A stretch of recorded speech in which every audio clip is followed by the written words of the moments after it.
So the full set list for battle partners is revealed. It was revealed a while ago, but I've been away, so I haven't had time to look at it. And in this video, we are going to be going over the trainers Pokemon that are going to be returning to the game. And it's been a long time. I think the last time that they were in the game was around the Omega Ruby Alpha Sapphire era. They made a little bit of a reintroduction, but before that, it's been a very long time since they've been in the game. And with battle partners in 2025, we'll be getting the reintroduction of trainers Pokemon. So in this video I'm going to be going over the trainers Pokemon that we'll be getting in battle partners. This isn't going to be all of them that we're getting in Journey Together, because battle partners is only one half of Journey Together, because I believe the next Japanese set, I don't remember the name of it, but that's also going to be part of our Journey Together. So in this video I'm only going to be talking about the ones from battle partners, in which we have Lily, Iono, N, and Hop to talk about. And I'm going to talk about Lily first, since she has the least amount of cards, unfortunately. So we'll start off with Lily's Ace Pokemon, her EX Pokemon, because each trainer does have an EX Pokemon, and it is Clefairy EX. We saw this card during the World Championship. It has the Fairy Zone ability, which says the weakness of each of your opponent's Dragon Pokemon in play is now Psychic, and you apply ×2 weakness. And then it has Full Moon Runner, which does 20 damage, and then 20 more damage for each benched Pokemon in play. Its ability is generic to Psychic Pokemon. It's not just limited to Lily's Pokemon, which is a theme you'll be seeing with the other trainers Pokemon. So you could splash this in Psychic decks such as Gardevoir, and now it does ×2 weakness to Dragon Pokemon, which the main Dragon Pokemon we're going to be having after rotation is most likely Dragapult, as we'll be losing Regidrago. So this could be something that you splash into something like Gardevoir or any other Psychic type deck to basically give you an upper hand against those Dragon type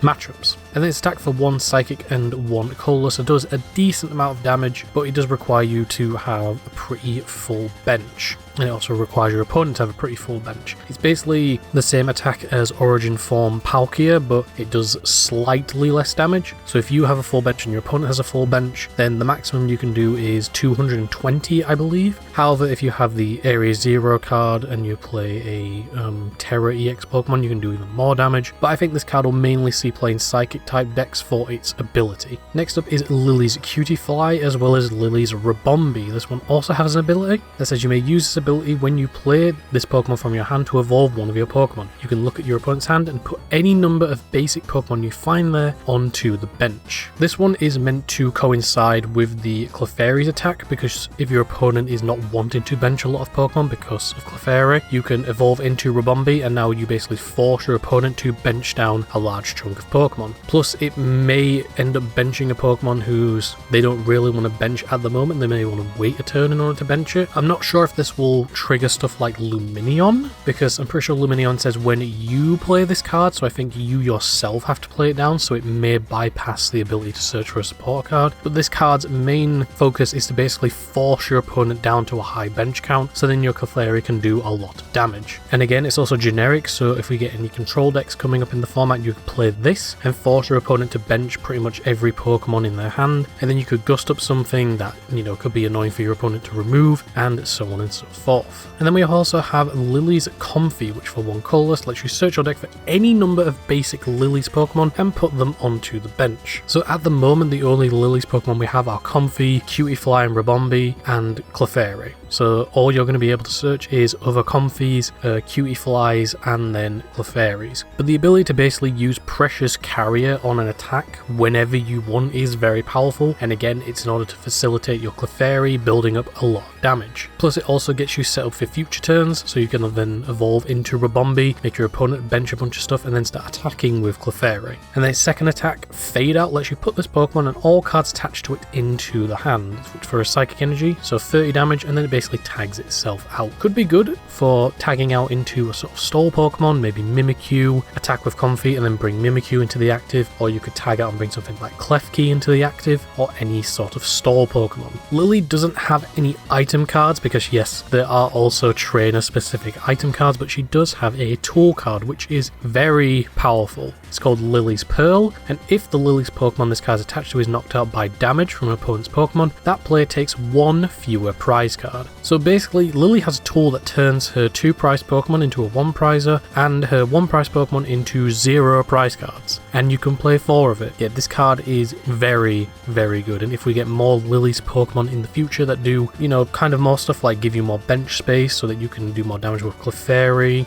or anything like that, because that's how I see Lily's deck being played, is as sort of similar to Origin Form Palkia, I guess, is that you basically want to fill up your bench, fill up your opponent's bench, and then attack and do a lot of damage. And this just basically turns your support Pokemon into 0 prizes and your main attacker into a 1 prize Pokemon, which is incredibly powerful. And that's it for Lily's Pokemon. She only got, what, 5 cards compared to some of the other trainers we'll be talking about, but there is always possibility in the future sets that Lily receives more support, considering the lack of support she currently has.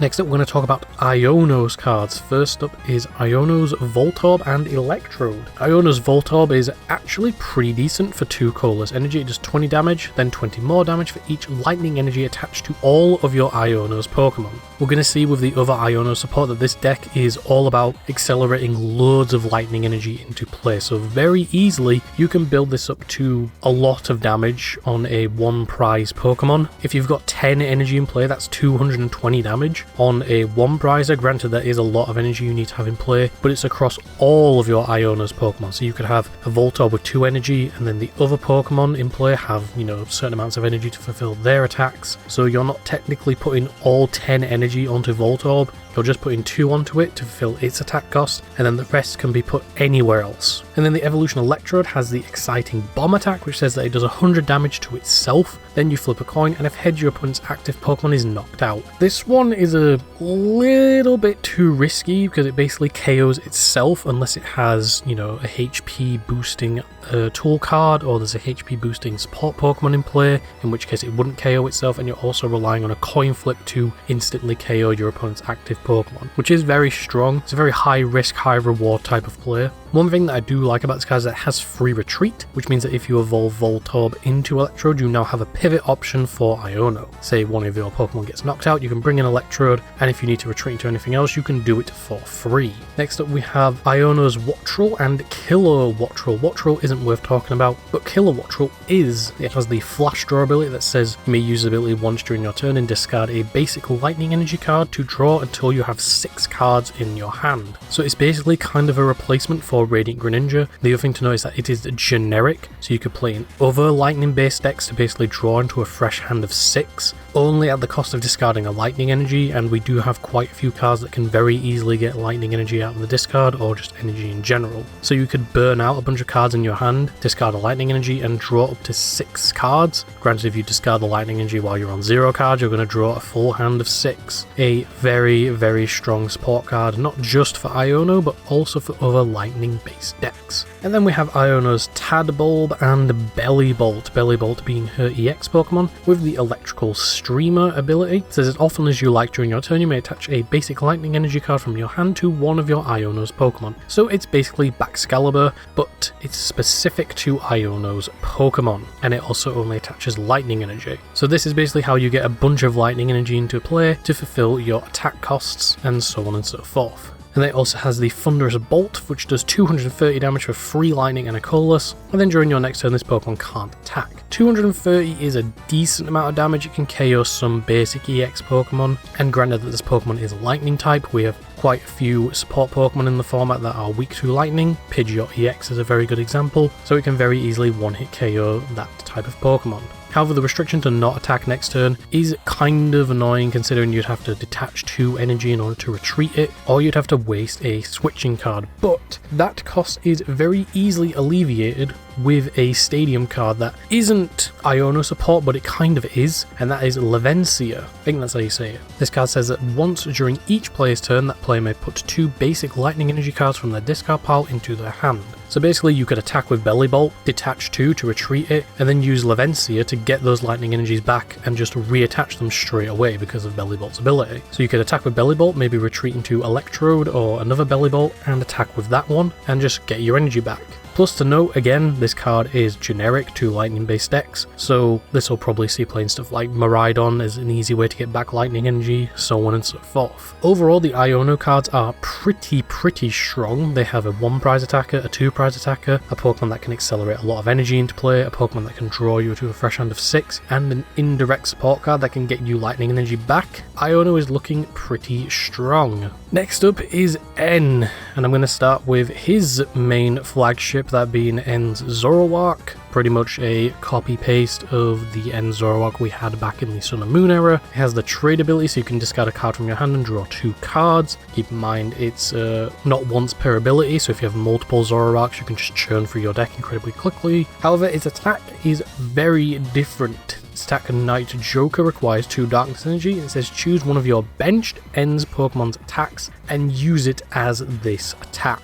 So it's basically an easy way to cheat out any of your N's Pokemon's attacks, which means we have quite an abundance of N's Pokemon. So what attacks do we have available? So we have N's Darumaka and N's Darmanitan. N's Darmanitan has 2 attacks. It has Backdrift, which does 30 damage for each basic energy card in your opponent's discard pile. So if you're up against a deck that likes to, go through a lot of energy, something like Goldengo, something like Ceruledge, where they like to have energy in the discard or they discard energy as part of their attack cost, you can do quite a huge amount of damage considering how many energy cards those decks play. Its second attack, I have no idea how to pronounce that first word. It does 90 damage and you discard all energy from this Pokemon, so in the case of Zoroark it would be 2 energy, and then it does 90 damage to one of your opponent's benched Pokemon. So this gives N's deck a bench sniping option, a pretty respectable amount of damage at that, pretty much on the same line as Radiant Greninja, at the cost of having to discard all energy, very much like Radiant Greninja. Next up we have N's Joltik, which has the static short attack. 30 damage, and then before doing damage you discard Pokemon tool cards from your opponent's active Pokemon, and if you discard a Pokemon tool card this way your opponent's active Pokemon is now paralysed. So if you're up against a deck that plays an abundance of tool cards or requires tool cards as part of the gameplay, game plan or whatever, then you can very easily paralyse your opponent's Pokemon, which means that they can't attack, and they're obviously going to have to get it out of the active, then maybe get it back into the active if it's their main attacker. So a little bit of stun support for the deck. Next up is Sigilif. Not going to talk about the first attack because it's not worth it, but it has the victory symbol attack that says if you use this attack while you have only 1 prize card remaining, you win the game.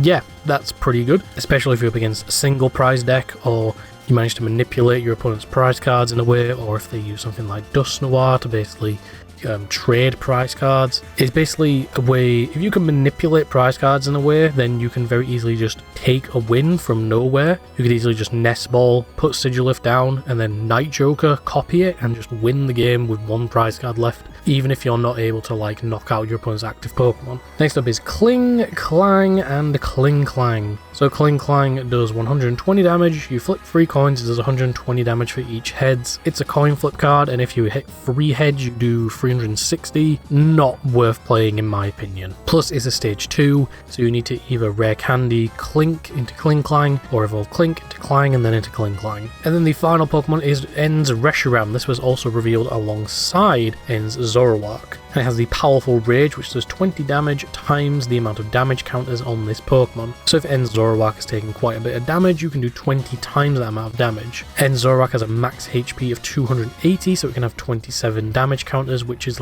over 500 damage if it has that much on it. Even if it has 20 damage counters, that's still 400 damage, which is pretty strong. Then it also has Innocent Flame, which does 170 damage, so I imagine the deck is probably going to play N's Reshiram, N's Darumaka, and maybe Joltik, and obviously Sigilif. Clang, Kling Clang, whichever one it is just not worth playing. I also forgot there's also N's Purloin, that's the last one I forgot about. Sneaky Swipe does 30 damage and your opponent reveals their hand, you choose a card there and put it on the bottom of the deck. It's honestly not worth playing. There's better options. As I just said, we have Darmanitan, we have Sigilif, we have Reshiram, and we have Joltik. N also does have an item card and a stadium card. N's PP Up, funny name, says attach a basic energy card from your discard pile to one of your benched N's Pokemon. So if you end up using something like the Darmanitan's attack to get rid of your energy, you can then use N's PP Up to get that energy back onto your Zoroark. Or if you have a Zoroark on the bench, you could use this to get a darkness energy out of the discard onto the N's Zoroark. And then N also has a stadium, N's Castle, which says your N's Pokemon in play have no retreat cost. Instant 4 of, because it basically makes all of your N's Pokemon pivot options, and N's Zoroark has 2 retreat costs, Sigilyph has 1, I think Joltik has 1, yeah Joltik has 1, Darmanitan has 2, but now they basically all have 0 retreat cost. Instant 4 of, so you can just easily switch between stuff whenever you want. Overall, N's deck seems to be a pretty mixed bag. It basically requires his other Pokemon to be good, since N's Zoroark copies an attack, so it basically alleviates high attack costs. So you basically want those attacks to be good, and so far we only have like 3 good ones, but there is always opportunity for more support in the future. And last but not least is the biggest one, that being Hop. Hop has probably the most cards in the set, and probably the most powerful cards in the set. We're going to start off with the bad ones, that being Sandaconda and the pre-evolution Silicobra. 140 damage, it also does 20 damage to each benched Pokemon, requires a fighting energy, and as we're going to see later, Hop's deck is a steel deck. So you're basically required to play 2 types of energy, not only that it's free attack cost, so this card just isn't worth playing in my opinion. And now we'll move on to the actual card that you should play, Hop's Zacian EX. 1 colourless, 30 damage, then 30 damage to the bench is pretty good, and then Brave Slash for 3 metal, and a colourless does 240 damage, but it can't use Brave Slash during your next turn. Very high amount of damage, can easily KO some basic EX Pokemon and all that kind of stuff, but you can make this damage even higher with Hop's abundance of support Pokemon. Snorlax, its ability Big Hearted, says that your Hop's Pokemon do 30 more damage to your opponent's active Pokemon. Okay, that's pretty good. We also have Postwick, which says the exact same thing. Attacks used by your Hop's Pokemon do 30 more damage to your opponent's active Pokemon. So we already have plus 60, so we're on 300. We also have Hop's Choice Band, which says attacks used by your Hop's Pokemon cost 1 colourless less and do 30 more damage. So now we're on 330 damage for only 3 metal energy. We're also on Instant Slash is 120 for 0 energy and 30 damage to the bench. And then we also have Hop's Double, which says you may use his ability when you play this Pokemon from your hand to evolve one of your Pokemon. Switch one of your opponent's bench Pokemon to the active spot. So Hop not only has a attack that can hit benched Pokemon, it has an attack that does a lot of damage, it has 3 damage boosting supports, it has a support that makes its attack 1 less energy, and it also has a Pokemon that when it evolves is a boss's orders for your opponent's bench. Yeah, Hop is probably the best out of all the trainers Pokemon in this set. There's also Hop's Corviknight, which does 50 damage to one of your opponent's bench Pokemon, could be good for sniping out something on the bench, but it is a stage 2 so you will need to evolve into it, but I think prioritizing Hop's Zacian over everything is a lot better. Plus we have Archelodon, which on evolution can put 2 metal energy from the discard onto any of your metal Pokemon, so I think that is probably going to be the perfect partner for Hop's Zacian. And I heavily expect this deck to see play, given that it has a lot of support and it can very easily do 330 damage for free energy or 120 damage with a 30 bench snipe. Not to mention that Hop also has another support card, that being Hop's Battle VIP Pass. Search your deck for up to 2 basic Hop's Pokemon and put them on the bench. Yep, that's going to be an instant 4 of. There's also Hop's Cramorant that says if your opponent doesn't have exactly 3 or 4 prize cards remaining, this attack does nothing, and it's 1 energy for 120 damage, so that could be a decent card to go into. Hop is looking to be probably the strongest trainer from this set. Kind of next to Iono, but I think Iono needs more support. Lily's kind of just there, and N needs more support as well, but Hop has everything it needs to be a very good deck for the upcoming format and rotation. And that is it for the first wave of trainers Pokemon. We have a bit of a mixed bag. We have 2 that are good, but they need a little bit more support. We have 1 that's decent, and we have 1 that's just overall just the best out of all of them. It has everything it needs to compete at a competitive level as soon as the set releases. And this isn't even the full set list, because we obviously have other support cards that will be coming out in the next set possibly. So the deck could be even better. Obviously, we can see how the deck does for Japan around upon release, so we can gauge just how popular some of these decks will be and if any of them will see play. I heavily expect Hop to see play, maybe N, and maybe some Lily's cards will see play in some Psychic based decks, and maybe some of Iono's cards will see play inside of Lightning based decks. But as an overall opinion, it's okay for the first wave. Like, I didn't expect them all to be good.